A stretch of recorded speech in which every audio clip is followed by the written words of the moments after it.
Hello मेरे प्यारे बच्चों, कक्षा 3 में आपका बहुत बहुत स्वागत है। और आज हम कराने जा रहे हैं हिंदी पाठ्य पुस्तक मनस्वी पब्लिश्ड बाय गैलेक्सी पब्लिकेशंस।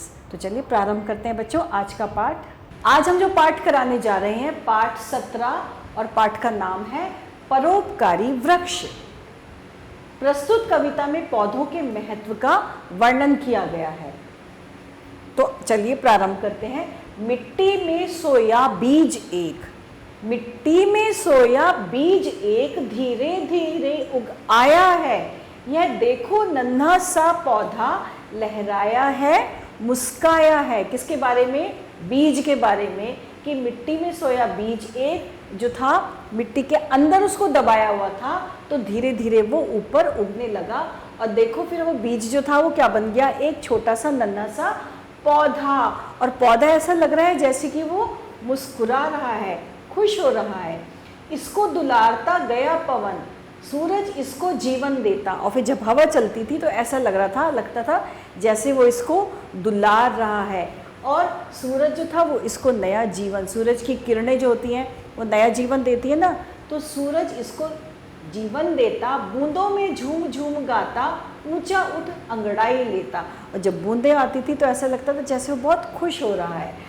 पाला वर्षा अंधड़ सहता, धीरे धीरे बलवान हुआ। चाहे कितनी भी बारिश हो, पाला हो, कुछ भी हो, लेकिन वो पौधा जो था वो सारी चीज़ें सह रहा था। और अब वो धीरे धीरे क्या होने लगा? धीरे धीरे बड़ा होने लगा, धीरे धीरे बलवान हुआ। अब हरे भरे पत्तों से उसका तन भी शोभावान हुआ। जो पेड़ था उसके अंदर अब जो थे पत्ते आने लगे और वो और भी ज़्यादा सुंदर लगने लगा। कलियां आई, खिल गए फूल, तितली आई, भौरे आए, फैली खुशबू, कोयल बोली, चिड़ियों ने गीत नए गाए। उस पे चिड़िया भी आने लगी, कोयल भी आने लगी, और सब चू चू चू चू, चिड़िया भी बोल रही है, कोयल भी गाने गा रही है। अब पेड़ घनी छाया वाला, ये देखो कितना बड़ा हो गया पेड़, जन जन को शीतलता देता, देता है फूलों की सुगंध, फल अमृतमय मीठे देता। शीतला घनी छाया भी देता है, वो पेड़ जो था बड़ा हो गया, फल भी दे रहा है और फूलों की उसमें से खुशबू भी आ रही है। पर उपकारी हो गया पेड़, कितना उपकार कर रहा है वो सबके ऊपर, कितनी सारी हमें चीज़ें दे रहा है। पत्ते फल फूल लुटाता है, फिर सूख सूख लकड़ी होकर घर की चौखट बन जाता है। पहले तो हमारे ऊपर हमें इतनी सारी चीज़ें, फल फूल, छाया, ठंडी छाया, ये सब देता है। और फिर जब वो पेड़ सूख जाता है तो भी वो हमारे काम आता है। कैसे? कि वो लकड़ी की चौखट बना सकते हैं उसे, और लकड़ी का कोई भी सामान बन जाता है, या फिर ईंधन बनकर जलता है। या फिर लकड़ी जलाते हैं ना, या फिर ईंधन बनकर जलता होकर कोयला शीतलता, हमें ठंड से बचाता है जब वो कोयला बन जाता है। अपना सर्वस्व होम करके सबका जीवन मंगल करता, मतलब वो अपना सब कुछ हमें दान करके जो है हमारा जीवन बहुत हर्ष से, हमारा जीवन मंगल कर देता है, मतलब हमारा जीवन बहुत अच्छा कर देता है। तो ये था हमारा आज का कितना अच्छा पाठ, कि हमने पौधे के बारे में पढ़ा कि जब वो बड़ा हो जाता है, विशाल बन जाता है, तो हमारे लिए कितना कुछ करता है। और अब है शब्दार्थ। दुलारता यानी प्यार करता, अंधड़ आंधी, शोभावान सुंदर, अमृतमय शरीर को ताकत देने वाले, पर उपकारी यानी दूसरों के काम आने वाला, शीत का मतलब ठंडा, सर्वस्व मतलब सब कुछ, और होम करके यानी कि लुटा के, सब कुछ लुटा के। अब हम करेंगे उच्चारण का अभ्यास। अंगड़ाई, अंधड़, शोभावान, हरे भरे, नन्हा सा, भौरे, कलियां और खुशबू। अब प्रश्न उत्तर। एक, मिट्टी में कौन सोया था? कौन सोया है मिट्टी में? एक नन्हा सा बीज। कौन लहराया और मुस्काया? नन्हा पौधा। कोयला क्या हरता है? कोयला जो है हमारी शीत, हमें जब ठंड लगती शीत तो वो हरता है, हमारी ठंडक को हर लेता है। जन जन को शीतलता और छाया कौन देता है? जन जन को शीतलता और छाया पेड़ देता है। और अब हम करेंगे गाने की बारी। अब हमारे गाने की बारी है, हम गाना गाएंगे। पाला वर्षा अंधड़ सहता, धीरे धीरे बलवान हुआ, अब हरे भरे पत्तों से उसका तन भी शोभावान हुआ। ये था हमारा कविता की 4 लाइनें। और अब सही विकल्प पर हमें सही का चिन्ह लगाना है। तो सबसे पहले है, पौधे को कौन दुलारता गया, पवन, पाला या फूल। पौधे को पवन।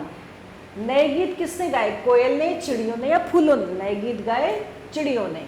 पेड़ हो गया उपयोगी, छोटा या उपकारी। पेड़ हो गया उपकारी, उसने सबके ऊपर उपकार किए।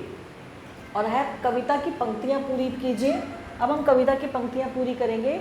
सबसे पहले है, यह देखो नन्हा सा पौधा।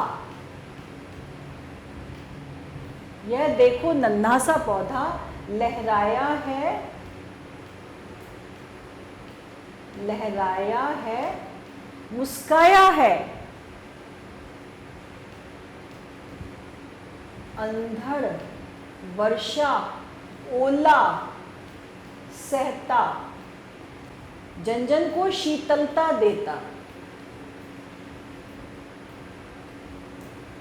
अब इसको हम एक बार फिर से पढ़ेंगे। यह देखो नन्हा सा पौधा लहराया है, मुस्काया है।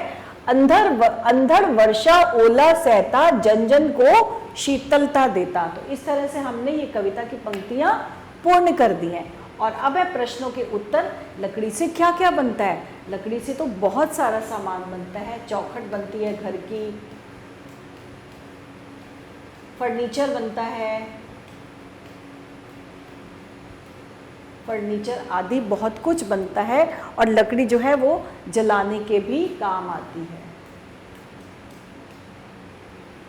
नन्हा पौधा धीरे धीरे क्या बन गया? नन्हा पौधा धीरे धीरे एक विशाल पेड़ बन गया। हरे भरे वृक्ष पर कौन कौन आता है? हरे भरे वृक्ष पर फल आते हैं। सबसे पहले चिड़िया, कोयल, पशु पक्षी सब आते हैं,